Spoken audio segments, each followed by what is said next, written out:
Hello everyone, I am Ved Prakash Pandey from Biomatters Biology classes.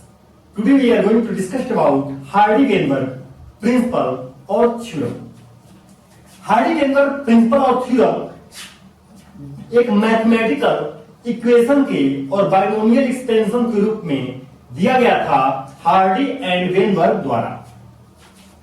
इसमें जो equation था simply आप लोग जानते होंगे p square plus 2pq plus q square is equal to 1 था। यहां पर जो फ्रीक्वेंसी ली गई थी उस फ्रीक्वेंसी a को p से रिप्रेजेंट किया गया था और जो स्मॉल a है इस स्मॉल a को q से रिप्रेजेंट किया गया था and p plus q is equal to 1 लिया गया था। जो इक्वेशन आप लोग देखते हो जैसे कि a प्लस b का whole square a square plus 2ab plus d square होता है, वैसा ही कुछ इक्वेशन हार्डी-वेनबर्ग प्रिंसिपल में दिया गया था। ये प्रिंसिपल ये जो इक्वेशन है, इक्वेशन क्या शो करता है? पहला नंबर तो हम लोग देख रहे हैं कि मैथमेटिकल फॉर्म में इसका जो मॉडल है मैथमेटिकल मॉडल में है। ये क्या शो करना चाहता है? This equation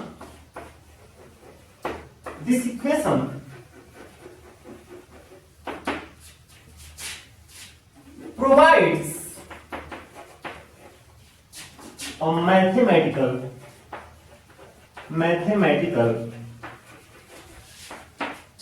model of how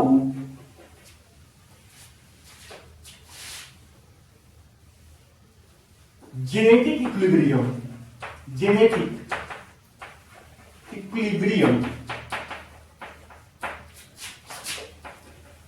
can be maintained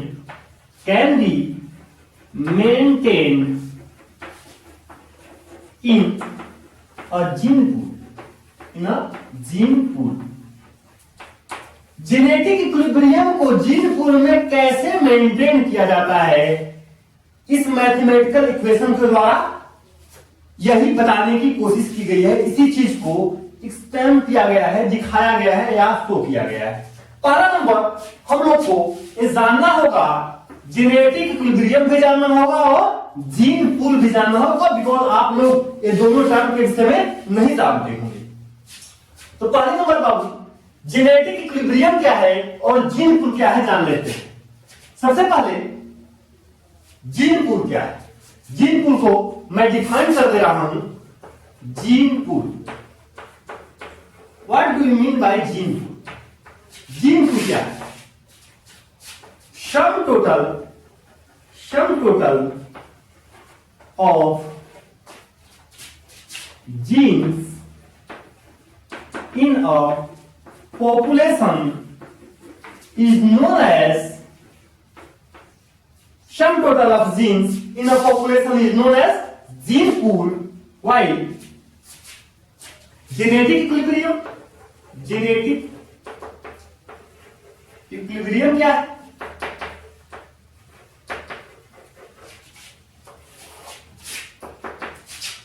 genetic equilibrium क्या है? Gene pool remains constant in a population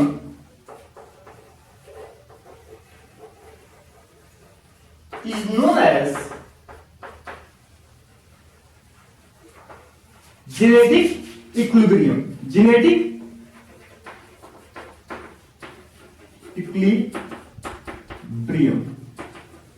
it's okay.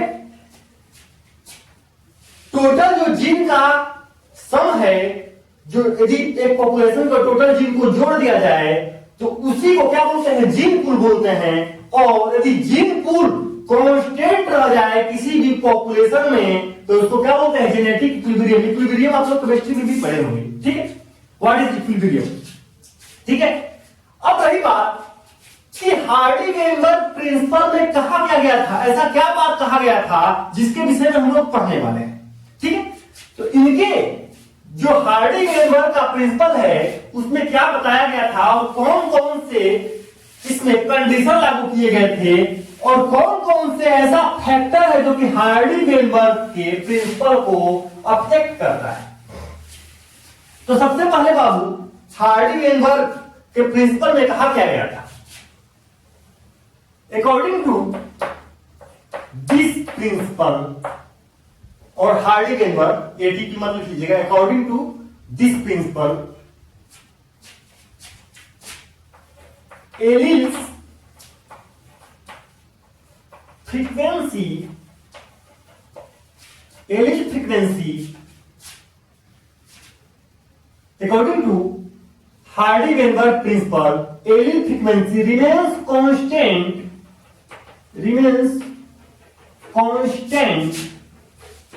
and stable from one generation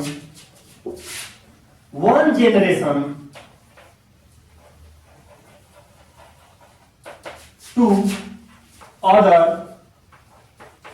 other generation, और जेनरेशन टू जेनरेशन भी आप लोग लिख सकते हो। क्या लिखा है, allele frequency remains constant and stable from one generation to other generation, but इसमें अब कंडीशन आ गया, इसमें कंडीशन क्या आ गया, इन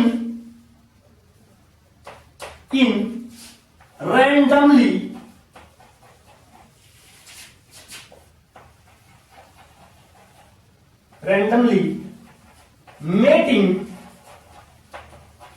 population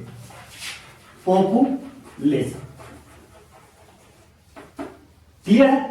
randomly mating population main point है ये बाबू, जो एलिल की फ्रीक्वेंसी होती है वो कांस्टेंट भी होगी एंड स्टेबल भी होगी, किसमें, तो वैसे जनरेशन, एक जनरेशन से दूसरे जनरेशन में कांस्टेंट भी होगी और स्टेबल भी होगी, लेकिन वैसे पॉपुलेशन में जहां पर कि जो मेटिंग हो रही है वो मेटिंग, जैसे कि जो पॉपुलेशन को रिप्रोडक्शन का जो कंडीशन चलता है उसमें मेटिंग का जो प्रोसेस है, इंसेमिनेशन वगैरह आप लोग जानते होंगे, तो उसमें रैंडमली मेटिंग होनी चाहिए, सिलेक्टेड मेटिंग नहीं होनी चाहिए। कहने का मतलब है कि मान लीजिए यदि कोई ब्लैक मैन है और वो किसी रूसियन लेडीज से शादी कर लेता है, और शादी करने के बाद वो शादी इसलिए करता है कि जो उसका नेक्स्ट जनरेशन आए वो गोरा हो, वो ब्लैक न हो, तो वहां पर एक बाबू सिलेक्टेड मेटिंग हुई, लेकिन रैंडमली मेटिंग, जैसे कि अगर आप लोग एनिमल्स में देखते होंगे रैंडमली मेटिंग जो होती है, वैसा कंडीशन जो नेचुरल मेटिंग हो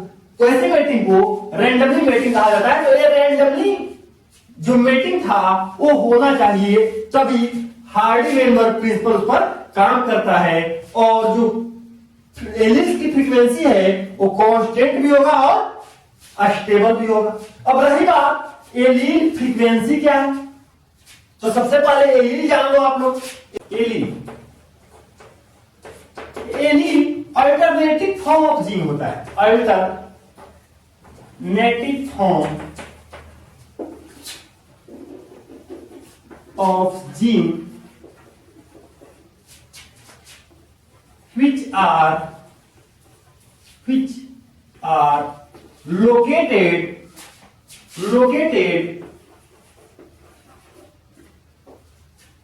on same loci on homologous chromosome,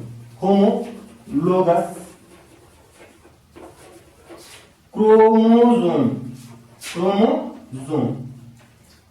यहां पर लोकाई का मतलब आपको होता है पोजीशन, क्या होता है, पोजीशन, ठीक है।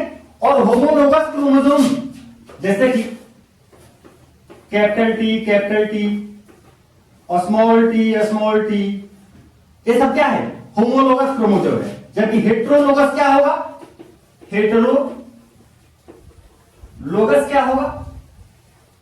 हेट्रोलोगस में कैपिटल टी, स्मॉल टी, ठीक है, capital A, small A, heterologous condition है, और होमोलोगस कंडीशन ए है, ठीक है। आप लोग को ये होमोलोगस हेट्रोलोगस आगे मैं बताऊंगा इसी में, इसलिए इसको पहले ही क्लियर मैं कर दिया कि सेम टाइप का रहेगा तो होमोलोगस, अगर डिफरेंट टाइप का रहेगा तो हेटेरोलोगस। ठीक है। अब रही बात एलील, तो आप लोग जान चुके हैं। अब एलीलिक फ्रीक्वेंसी क्या होती है, एलील फ्रीक्वेंसी क्या होती है इसको समझिए। एलील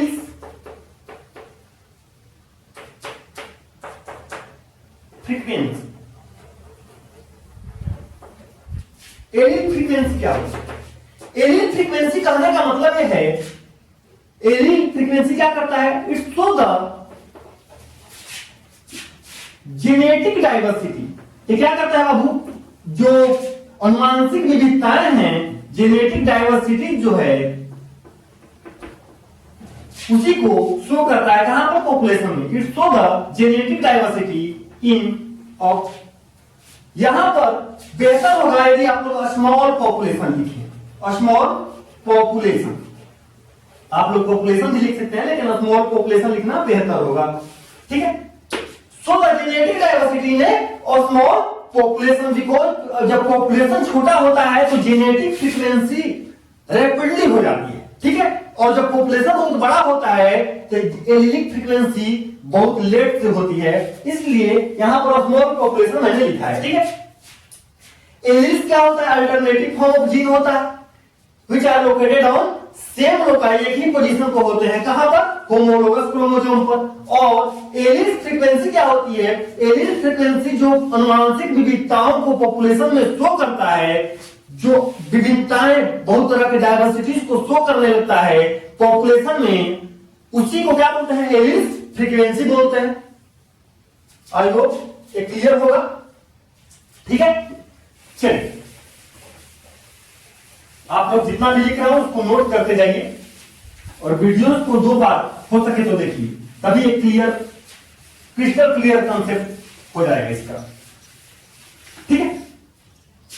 चलिए आगे मैं बात कर लेता हूं। आप लोग इतना बात समझ में आ चुकी होगी। अब थोड़ा सा कौन कौन सा फैक्टर था, अफेक्टिंग फैक्टर कौन कौन सा था, अफेक्टिंग फैक्टर, वैसा फैक्टर जो कि हार्डी-वेनबर्ग प्रिंसिपल को अफेक्ट करता था। और हार्डी-वेनबर्ग का जो प्रिंसिपल है उसके लिए क्या क्या कंडीशंस चाहिए, मैं दोनों को लिख दे रहा हूं। सबसे पहली बात तो बाबू जो फैक्टर है वो फैक्टर क्या क्या है, तो पहला जो बात है ये जीन माइग्रेशन को लेकर है। जीन माइग्रेशन, जीन माइग्रेशन, इसको जीन फ्लो भी बोलते हैं लोग, जीन फ्लो भी कह सकते हो। दूसरा नंबर जो है ये जेनेटिक ड्रिफ्ट है, जेनेटिक ड्रिफ्ट। थर्ड नंबर जो है यह है म्यूटेशन। क्या है, म्यूटेशन। नंबर 4 जो है यह है genetic recombination, genetic recombination. And number 5 जो है बाबू यह है natural, natural selection, natural selection. कितना क्लियर है। अफेक्टिंग फैक्टर जो कि हार्डी-वेनबर्ग प्रिंसिपल को डायरेक्ट अफेक्ट करता है वो क्या है, जीन माइग्रेशन है, जीन फ्लो है, जेनेटिक ड्रिफ्ट है। जेनेटिक ड्रिफ्ट 2 टाइप्स के होते हैं, फाउंडर इफेक्ट और बोटलनेक इफेक्ट, इसी में पढ़ना होता है। ठीक है। Mutation, genetic recombination, natural selection. और कंडीशन क्या क्या होना चाहिए, पहला नंबर हार्डी-वेनबर्ग प्रिंसिपल जो अप्लाइड होता है उसके लिए बिग पॉपुलेशन का होना जरूरी है, बिग पॉपुलेशन। ठीक है, बिल्कुल सीरियल वाइज याद कर लीजिएगा। दूसरा नंबर जो है बाबू म्यूटेशन नहीं होना चाहिए, नो म्यूटेशन। जो थर्ड नंबर है वो है जो रिप्रोडक्शन कैपेबिलिटी होता है, रिप्रोडक्टिव जो एज होता है, reproductive age and capability, capability का भी होना जरूरी है, कैपेबिलिटी। ठीक है। और मेटिंग क्या होना चाहिए, रैंडमली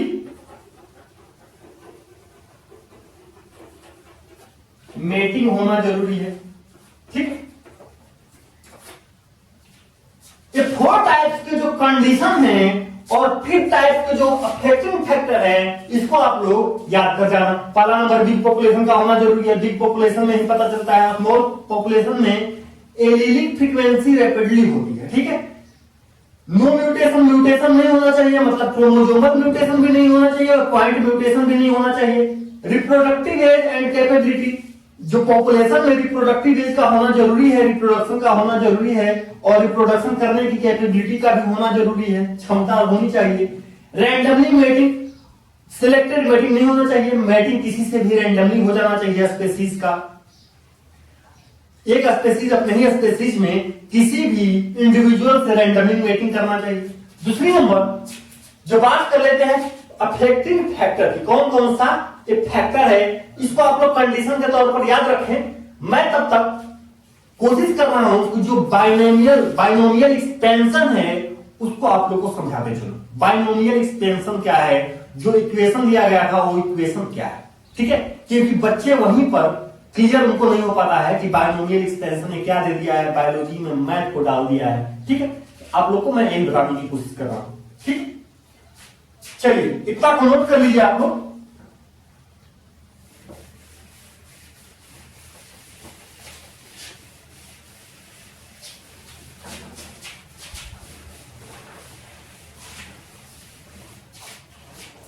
चलिए, तो पहला नंबर इक्वेशन क्या था, p square plus 2pq plus q square is equal to 1। Bracket में डाल लीजिएगा,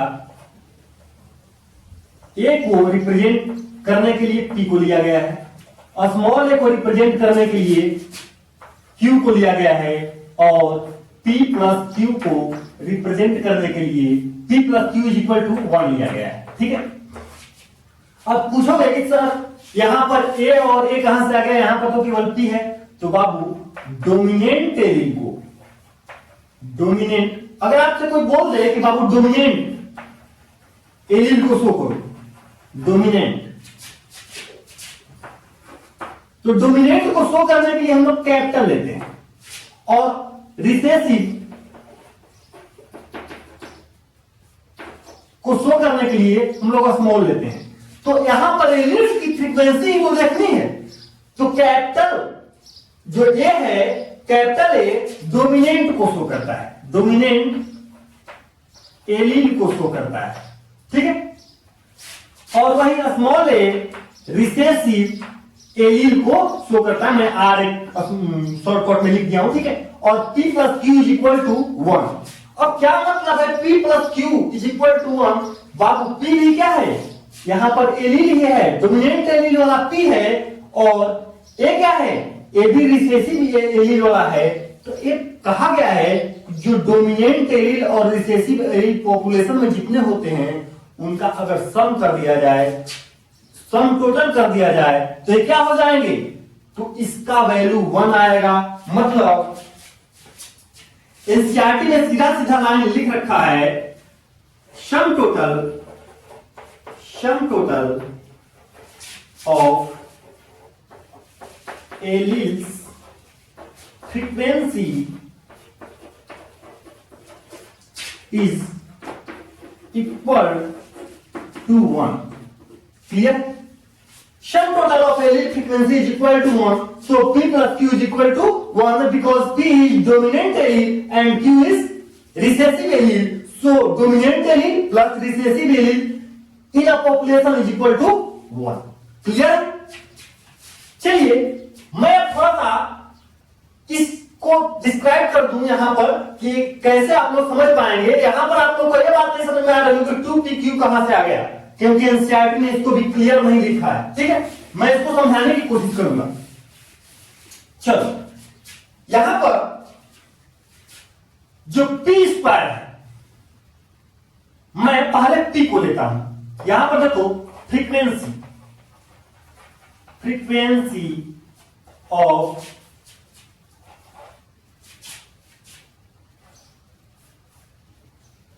डोमिनेंट डोमिनेंट, ए रिप्रेजेंट किया गया है किससे? पी। इसलिए so frequency of individual, so frequency of individual in a homozygous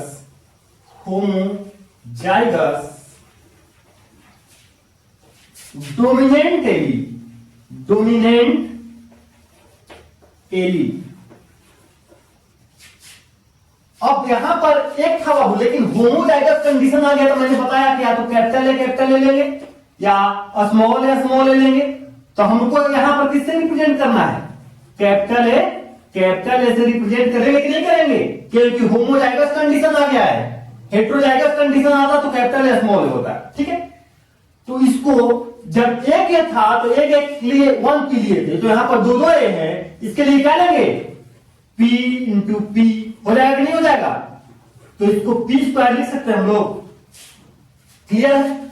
उसी तरह frequency of recessive,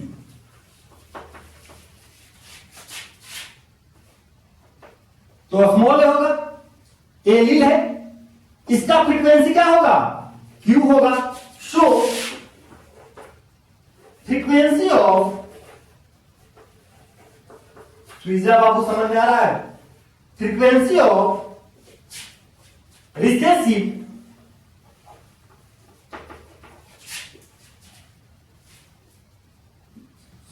frequency of homozygous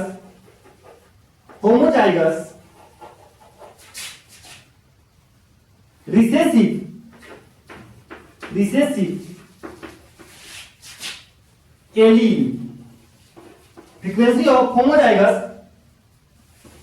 यहां पर कर लीजिएगा फ्रीक्वेंसी ऑफ इंडिविजुअल, ठीक है बाबू, individuals, frequency of individual of homozygous recessive allele small A, इसको क्या लिख सकते हैं हम लोग? इसको क्यू लिख सकते हैं। इसलिए यहां पर मैं डायरेक्ट क्यू स्क्वायर लिख दे रहा हूं, कोई दिक्कत, किसी को कोई परेशानी तो नहीं है। अब चलिए देखिए, यहां पर तो होमोजाइगस कंडीशन था, उसी तरह फ्रीक्वेंसी ऑफ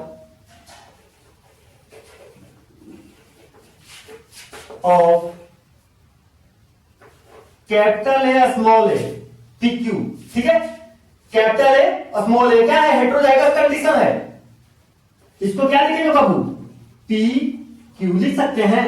लेकिन ये बताइए, यहां पर सेपरेट बात की गई है, इसलिए आप लोग सोचते होंगे यहां पर 2 पी क्यू कैसे आ गया? Because capital A small A and small A capital ए। लेकिन जेनेटिक्स में यही लागू होता है, यही भी पॉपुलेशन जेनेटिक्स ही है। यहां पर ये दोनों लिखे जाने का वैल्यू वही है, इसलिए यहां पर पी क्यू के आगे क्या लिख दिया गया है? 2। ये दो तरफ से लिखा जा सकता है, 2 पी क्यू इसीलिए डाला गया है जिसको कि कहीं भी एक एमएससी का जो 3rd सेमेस्टर है उस बुक में इसको मेंशन किया गया है, ठीक। यहां पर 2 पी क्यू जो A capital A small A and small A capital A, इसी कारण से इसको 2 पी क्यू भी लिखा जा सकता है, ठीक है। अब यहां पर जो बात आई, इतना बात आप लोग को क्लियर हो गया हो, तो यहां पर देखो बाबू, frequency P plus Q is equal to 1। अब इसको मैं मिटा दूं, मैं इसको मिटा रहा हूं, ठीक है।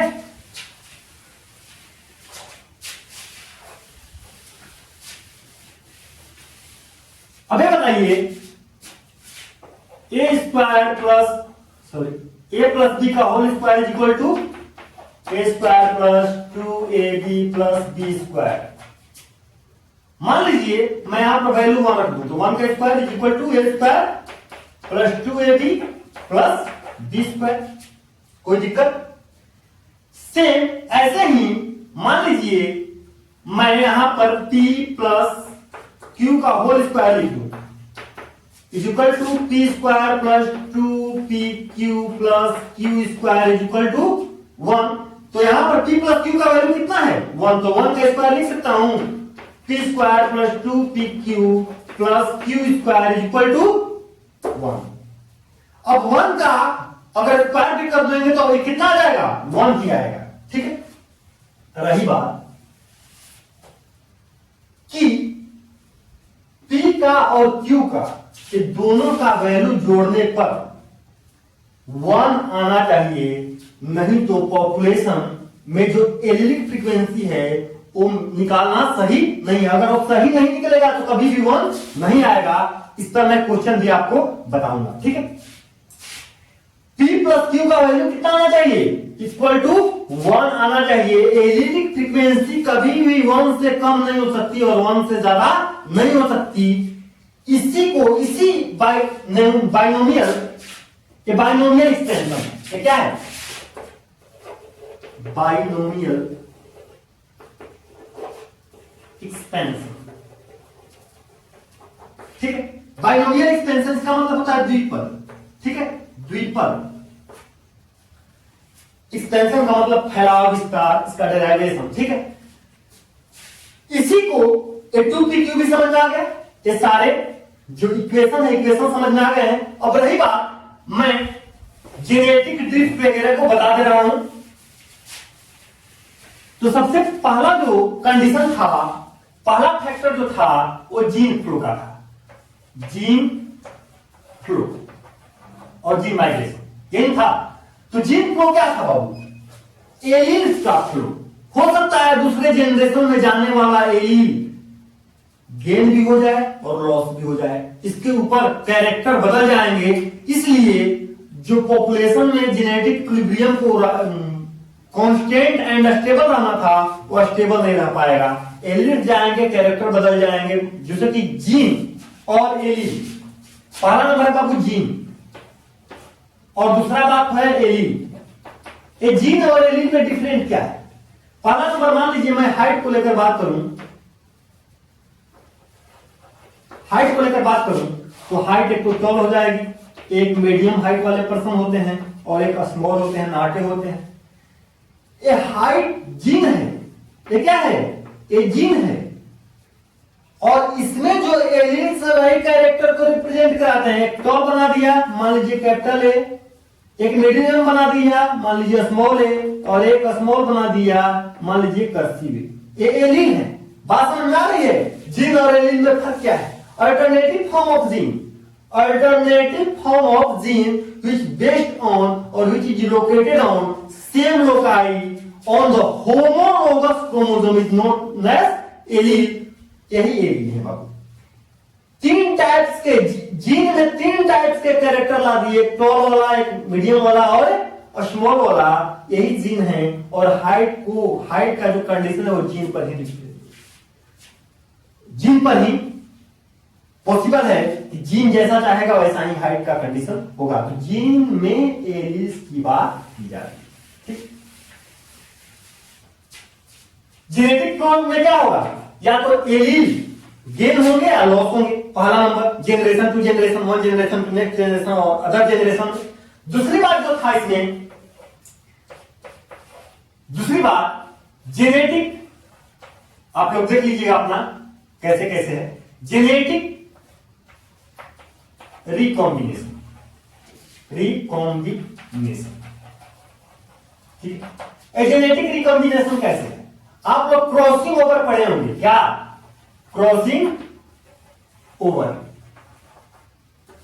इसी क्रॉसिंग ओवर के कारण जेनेटिक रिकॉम्बिनेशन होता है। जो क्रोमोसोम, मान लीजिए 2 क्रोमोसोम हैं,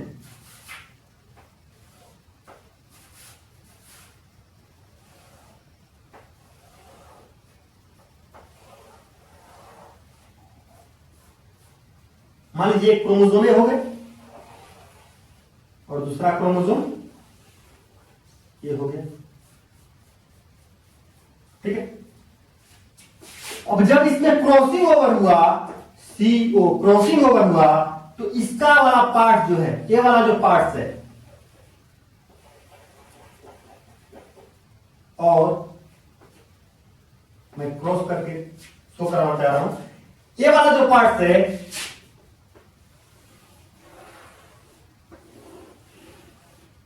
तो क्रॉस वाला पार्ट ऊपर आ जाएगा और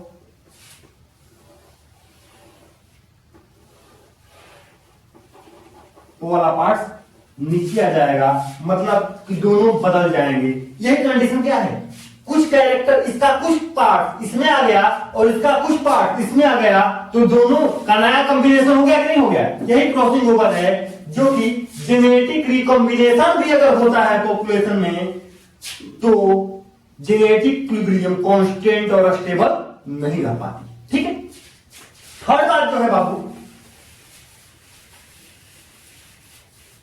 थर्ड बात जो है एक जेनेटिक ड्रिफ्ट है। क्या है? Genetic drift. जेनेटिक ड्रिफ्ट क्या होता है? मैंने बोला था पहले ही कि 2 टाइप्स के होते हैं। पहला नंबर फाउंडर इफेक्ट, इसमें फाउंडर इफेक्ट भी होता है और बोतल नेक इफेक्ट। सबसे पहले जेनेटिक ड्रिफ्ट क्या होता है? अगर जेनेटिक ड्रिफ्ट क्या है? Change in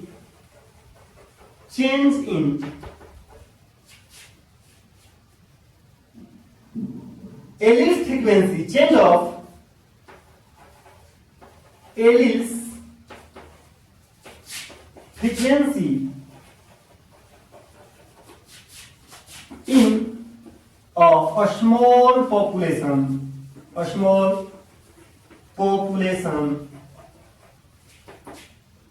is known as genetic drift।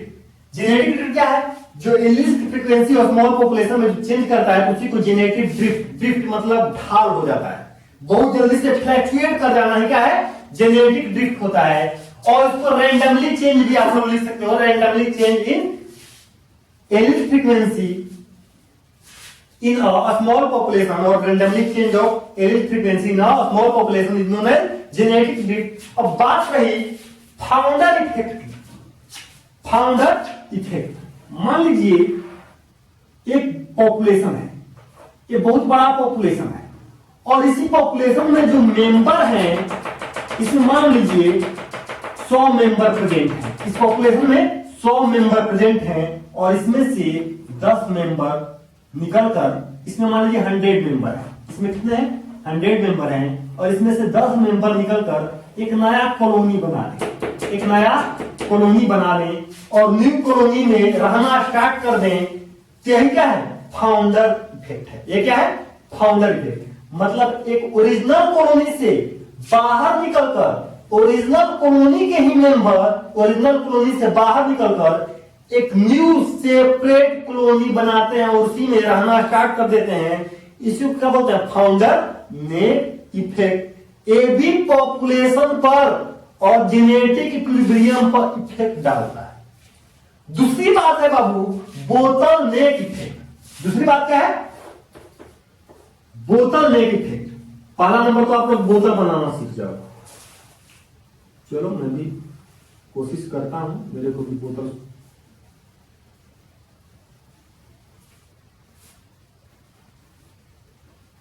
चलो इस समय बोतल दिख भी रहे हैं, भी है, ठीक है। यहां पर देखो वैसा ही बन भी गया। यहां पर देखो एक स्मॉल स्मॉल स्मॉल स्मॉल बहुत सारे स्मॉल कंचे मैंने इसमें डाल दिए। कंचे का मतलब समझ रहे हो? ग्लास का जो होता है, खेलते हैं बच्चे सब, कंचे। और दूसरा कुछ कंचे हैं जो कि बड़ा मैंने डाल दिया, ठीक है। कुछ कंचे बड़े हैं, कुछ कंचे छोटे हैं। इस अगर बोतल को मैं बार बार हिलाऊं तो इसमें से जो स्मॉल कंचे हैं वो तो बाहर आ जाएंगे, स्मॉल कंचे इसमें से बाहर आ जाएंगे। लेकिन जो बड़े बड़े कंचे हैं बाबू, ये नेट में जैसे जब नहीं आ पाएंगे, इस नेट से जब बाहर नहीं आ पाएंगे तो उसी में रह जाएंगे। मतलब कि मोस्ट ऑफ जो पॉपुलेशन जो यहां पर दिख, मैं ही बताने का कोशिश कर रहा हूं, मैं यह बताने की कोशिश में हूं बोतल नेक इफेक्ट में most of the population destroy हो जाती है। बोतल neck effect occurs when most of the population are destroyed। बोतल नेक इफेक्ट कब आता है? जबकि most of the population destroy हो जाती है, तो इसी को बोलते हैं bottle neck effect. And founder effect occurs when new member or new colony are started by few number of member from original colony or original population, so it is called founder effect। Clear? मैं इसको note कर दे रहा हूं, आप लोग ये diagram बना लो। ठीक है, चलिए हम लोग बात करते हैं founder effect. Founder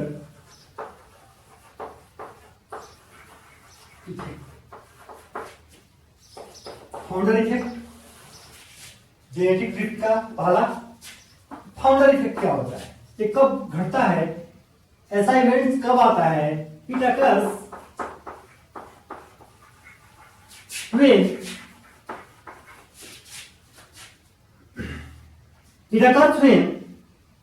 new colonies समझते हो मुहल्ला, new colony are started by some members of original population।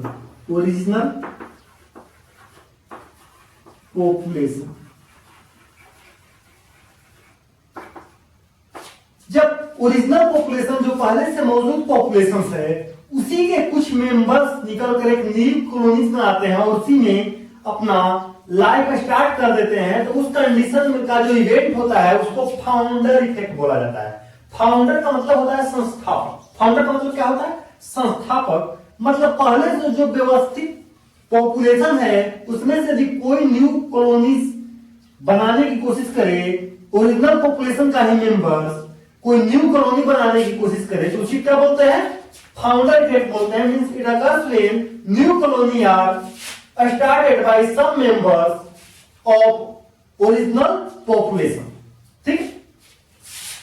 दूसरा नंबर है बाबू, जो सेकेंड है वो है बोतल नेक इफेक्ट। बोतल नेक इफेक्ट। बोतल नेक इफेक्ट क्या है? It occurs when most of colony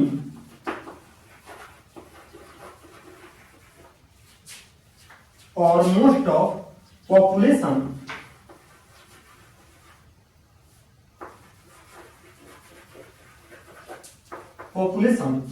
are destroyed. ठीक।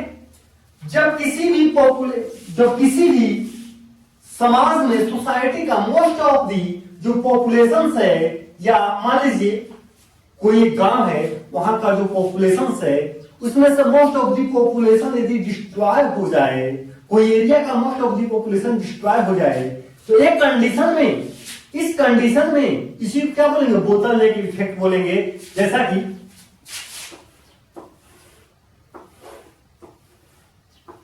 इस पॉपुलेशन में से कोई पॉपुलेशन, इसमें से जो बहुत सारा जो पॉपुलेशन है, जितने भी स्मॉल पार्टिकल्स दिख रहे हैं, ये पार्टिकल्स बाहर हो जाए। ठीक है। और बहुत कम फ्यू नंबर्स ऑफ पार्टिकल्स में बच जाए, तो इसे क्या बोलेंगे? बोतल नेक इफेक्ट। ठीक है। अब जो फोर्थ पॉइंट है हम लोग का वो है म्यूटेशन। फोर्थ पॉइंट क्या है? Mutation. Number 4 mutation. Fourth number है बाबू म्यूटेशन। म्यूटेशन क्या है? म्यूटेशन, एक म्यूटेशन तो मान लीजिए क्रोमोसोमल म्यूटेशन हो गया, क्रोमोसोमल म्यूटेशन। और दूसरा म्यूटेशन जो हो गया वो पॉइंट म्यूटेशन। जेनेटिक्स पढ़ाऊंगा तो बताऊंगा उसमें पॉइंट म्यूटेशन, ये भी जेनेटिक्स का ही पार्ट है। म्यूटेशन पहले जान लो, म्यूटेशन क्या होता है? Sudden heritable change, sudden heritable जो चेंजिंग आ जाती है किसी भी इंडिविजुअल्स के लाइफ में या जेनेटिक मॉडिफिकेशन में, तो उसी को म्यूटेशन बोलते हैं। मान लीजिए कोई भी जीन म्यूट कर गया, या तो क्रोमोसोमल बेसिस पर म्यूट करेगा या पॉइंट बेसिस पर, तो इसमें क्रोमोसोमल बेसिस पर क्रोमोसोमल सेगमेंट,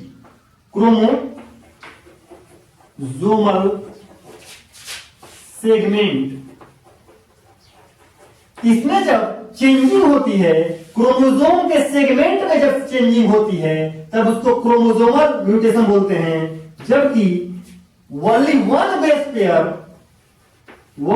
पेयर में जब चेंजिंग आएगी और उसके कारण जो जेनेटिक मॉडिफिकेशन चेंज होगा, उसको बोलेंगे पॉइंट म्यूटेशन।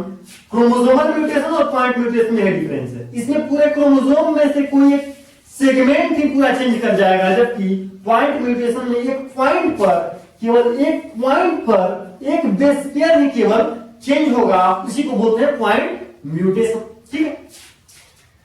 फिफ्थ नंबर जो है बाबू वो है नेचुरल सिलेक्शन। फिफ्थ नंबर क्या है? Natural selection. नेचुरल सिलेक्शन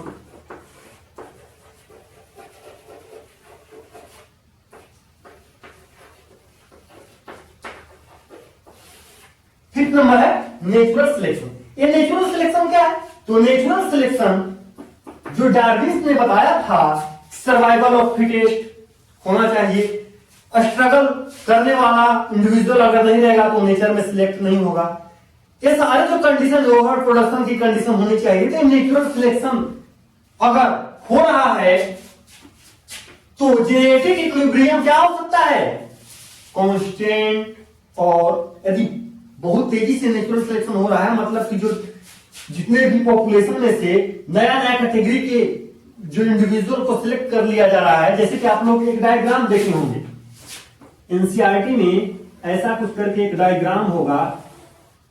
ठीक है, ऐसा एक डायग्राम होगा और उसी में से ऐसा 3 पार्ट में डायग्राम को बांट दिया गया होगा। पहला पार्ट आप लोग देखे होंगे तो उसमें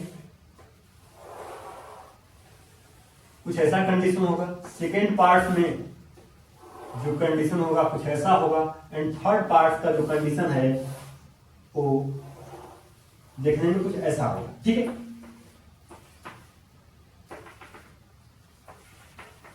इसको समझना बाबू बिल्कुल आसान है, इसको समझने में कुछ नहीं है। ऐसे समझिए, इसको समझने के लिए मैं थोड़ा सा एक अलग तरीका से बताता हूं। कंडीशन क्या है कि मान लीजिए क्लास में कोई बच्चे पढ़ रहे हैं और पढ़ने वाले जितने भी स्टूडेंट्स हैं उनका मार्क्स 75 से 95% के बीच आ गया, या मान लीजिए 70 to 90 के बीच आया। मान लीजिए कुछ के 70 आए, यहां तक के जो स्टूडेंट है उनका नंबर कितना आया? 70 आया। और कुछ स्टूडेंट ऐसा होंगे जिनका नंबर 90% प्लस गया या 90% तक गया, और बीच के जो स्टूडेंट हैं उनका जो मार्क्स आया 80% आया। 80% जो मीडियम टाइप के जो स्टूडेंट हैं, मतलब मिडिल मेंटेलिटी के जो स्टूडेंट हैं, उनका कंडीशन ज्यादा है, तो एक किसको लाइक करेगा? तो यहां पर कंडीशन देखो 80% वाले सिलेक्ट हो रहे हैं, इनका नंबर ज्यादा होता जा रहा है और इसी पोर्शन को नेचर द्वारा सिलेक्ट किया जाएगा। दूसरी कंडीशन, मान लीजिए यहां पर जो 70% वाले स्टूडेंट हैं इनको बोल दिया गया कि तुम आर्ट ले लो, आर्ट ले लो क्योंकि तुम्हारा नंबर कम है, और इनको बोल दिया कि तुम कॉमर्स ले लो, और इनको बोल दिया कि नहीं तुम कैपेबल हो, तुम नीट की तैयारी कर सकते हो, तुम एम्स की तैयारी कर सकते हो, तुम इंजीनियर बन सकते हो, तुम इंजीनियर बन सकते हो। एक कंडीशन जो है बाबू 90% वाले के साथ किया गया। लेकिन अगर कोई भी कह दिया कि भाई नीट इतना आसान नहीं है, बढ़िया है, कॉमर्स में नंबर ज्यादा आ जाएगा और कॉमर्स नीट निकालना थोड़ा टफ भी है। ऐसा कोई अगर मान लीजिए कोई गार्जियन कह रहे हैं कि अरे क्या नीट पढ़ के करोगे, क्या में जाकर करोगे, इतना आसान है क्या कि तुमको मिल जाएगा। ऐसे कंडीशन में मोस्टली जो स्टूडेंट है सोचेंगे कि नहीं इसमें तो मान लीजिए इसकी वेटेज तो बहुत ज्यादा है लेकिन निकालना टफ है। अगर ऐसा दिमाग में मेंटलिटी बन जाए तो किधर भागेगा और कहे कि आर्ट लेंगे इसमें तो बेइज्जती ही हो जाएगी। इस कंडीशन में कॉमर्स के बच्चे ज्यादा आ जाते हैं, कॉमर्स में ज्यादा बच्चे आ जाते हैं। तो एक कंडीशन क्या है कि जिधर देखा जा रहा है कि इधर हमको कोई जॉब का चांस मिलेगा, यहां इस सेक्शन में हम इस सेक्टर में जाकर अच्छा कर सकते हैं, तो उसी सेक्टर में जाना चाहता है, वही फैकल्टी वो चूज करता है, उसी फैकल्टी से उसे पढ़ना है। दूसरी बात कि अगर जहां भी कंडीशन बेहतर मिलते हैं उधर, यहां पर देखिए मान लीजिए गवर्नमेंट ने बोल दे कि नहीं नीट का सीट हम बिल्कुल कम कर देंगे, अब कॉमर्स वाले को सीट बढ़ा देंगे, तो यहां पर जो कंडीशन है इसमें से भी कुछ स्टूडेंट निकलकर यहां पर चले जाएंगे और आर्ट वाले भी यहां पर जाएंगे, कहेंगे कि नहीं थोड़ा सा हमको एक स्टूडेंट जो है थोड़ा सा लेजी हो जाएंगे, नीट वाले स्टूडेंट थोड़ा लेजी हो जाएंगे, आर्ट वाले स्टूडेंट थोड़ा सा मेहनत करने लगेंगे, लेबोरियस हो जाएंगे। तो ये कंडीशन क्या अपेक्स पर चला गया। तीसरा जो कंडीशन है बाबू, अब मान लीजिए इसमें से बोला गया कि नहीं आर्ट वाले सेक्टर में अब जॉब की चांसेस ज्यादा हैं, तो फिर से क्या करेगा, एम वाले और नीट वाले भी इधर आएंगे और कॉमर्स वाले भी इधर आएंगे। तो जिधर भी नेचर का सिलेक्शन जिधर भी बढ़ता है, उसे नेचर को जिधर भी लगता है कि इधर का जो एनिमल है नेचुरली फिट है, वैसा ही वो सिलेक्शन करता चला जाता है। ठीक। थर्ड नंबर आप देख रहे हैं कि मान लीजिए इसका कॉमर्स वाले का वैल्यू घट गया, इसमें जॉब की चांसेस घट गई, तो या तो स्टूडेंट कॉमर्स से कहां भागेंगे, आर्ट्स की तरफ, और यहां पर नीट की तरफ भागे, मेडिकल की तरफ भागे। एक कंडीशन क्या है, तो बीच वाला जो आपको ग्राफ दिख रहा है, ये ग्राफ क्या होगा, बीच वाला डाउन हो जाएगा और दोनों तरफ का अपेक्स पे चला जाएगा। तो ऐसा कुछ कंडीशन दिखाया गया है एनसीईआरटी वाले बुक में। मैं एक क्वेश्चन बताना चाह रहा हूं, आप लोग को एक क्वेश्चन बता दूं जो कि जीन की फ्रीक्वेंसी है उसको लेकर।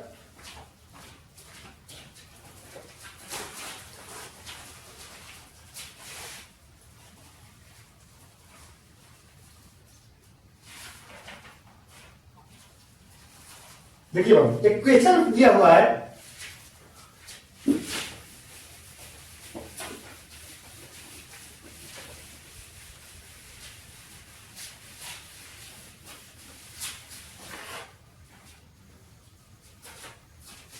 क्वेश्चन में लिखा है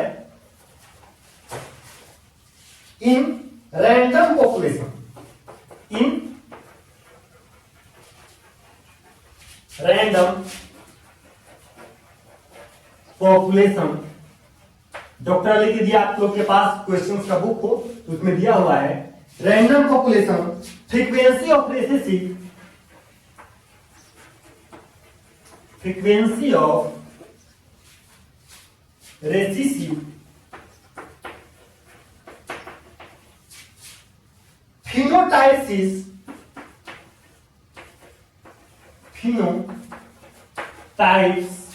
is 0.09. What is the frequency? What is the frequency of heterozygous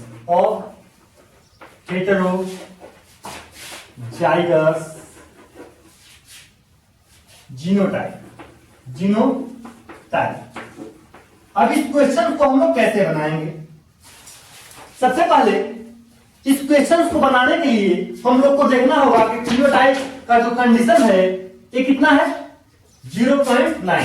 लेकिन ये क्या है बाबू, रिसेसिव। हम लोगों ने एक चीज पढ़ा था P plus Q is equal to 1, याद है? यहां पर रिसेसिव फ्रीक्वेंसी बात कर रहा है रिसेसिव फिनोटाइप्स की फ्रीक्वेंसी बात कर रहा है, मतलब क्यू स्क्वायर की बात कर रहा है। क्यू स्क्वायर इक्वल टू कितना है 0.09। क्यू इक्वल टू कितना हो जाएगा बाबू, अंडर रूट 0.09 हो जाएगा, मतलब 0.3 हो जाएगा। ठीक है, अब यहां पर हम लोग देख रहे हैं कि P plus q equal to 0, तो हम लोग P निकाल सकते हैं। P इक्वल टू क्या हो जाएगा 1 माइनस क्यू, अब 1 माइनस क्यू हो जाएगा तो P इक्वल टू क्या हो जाएगा 1 माइनस 0.3 मीन्स 0.7। P का वैल्यू निकल गया और Q का वैल्यू कितना है 0.3। दोनों को ऐड करके देखो, P प्लस Q करेंगे तो 0.3 प्लस 0.9 हमारा आ जा रहा है, 0.7 इक्वल टू 1 आ जा रहा है, मतलब ये फ्रीक्वेंसी सही है। दूसरी बात, हम लोग को निकालना क्या है, हम लोग को निकालना है फ्रीक्वेंसी ऑफ हेट्रोजाइगस जीनोटाइप, मतलब कि 2pq का वैल्यू निकालना है, बिकॉज हेट्रोजाइगस जीनोटाइप यही है। 2pq का मतलब क्यों, क्योंकि p square plus 2pq plus q square. अब इसमें p स्क्वायर का भी वैल्यू हम लोग निकाल सकते हैं और q स्क्वायर का भी निकाल सकते हैं, लेकिन ये दोनों का जो कंडीशन है होमोजाइगस है। हेट्रोजाइगस कंडीशन क्या है 2pq, तो 2pq हम लोग कैसे निकालेंगे, 2pq is equal to 2 into p का वैल्यू दीजिए, p का वैल्यू कितना है पुट कीजिए 0.7 और q का वैल्यू कितना है 0.3। ठीक है, अब 2 इंटू 0.21 आ जाएगा, ये कितना हो जाएगा 0.42 हो जाएगा। अब इसको परसेंटेज में बदलोगे तो कितना हो जाएगा